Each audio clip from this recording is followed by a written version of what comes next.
দর্শক, সালাম স্টিল ভোটের গাড়ি নিয়ে রাজধানীর নির্বাচনী প্রচারণার খবর রাখছেন সহকর্মী জামিল হাসান শান্ত। সালাম স্টিল ভোটের গাড়ি নিয়ে আমরা বর্তমানে অবস্থান করছি মধ্যবাড্ডায়। এটি ঢাকা ৯ আসনে অন্তর্ভুক্ত। এই আসনে কিন্তু বেশ উৎসাহর মধ্যে দিয়ে এই এলাকা যারা প্রার্থী রয়েছেন তারা কিন্তু নির্বাচনী প্রচারণা চালাচ্ছেন। সকাল থেকে কিন্তু এই এলাকায় কিন্তু উৎসবমুখর পরিবেশ লক্ষ্য করা যাচ্ছে।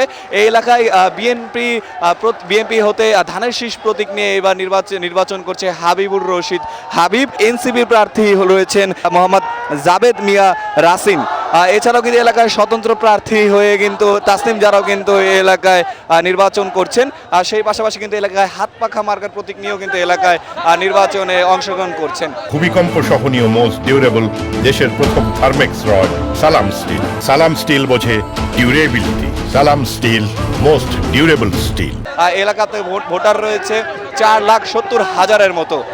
এলাকায় যারা স্থানীয় বাসিন্দা রয়েছে তারা আমাদেরকে জানিয়েছেন এলাকার সার্বিক উন্নয়ন, রাস্তাঘাটের উন্নয়নের পাশাপাশি এলাকায় মাদক সন্ত্রাস যে দূর করতে পারবে আগামী জাতীয় সংসদ নির্বাচনে তারা কিন্তু তাকেই ভোট দিয়ে জয়যুক্ত করবেন। সালাম স্টিল ভোটের গাড়ি নিয়ে এই ছিল আমার কাছে ঢাকা ৯ আসন মধ্যবাড্ডা থেকে নির্বাচনী প্রচারণার সর্বশেষ খবর।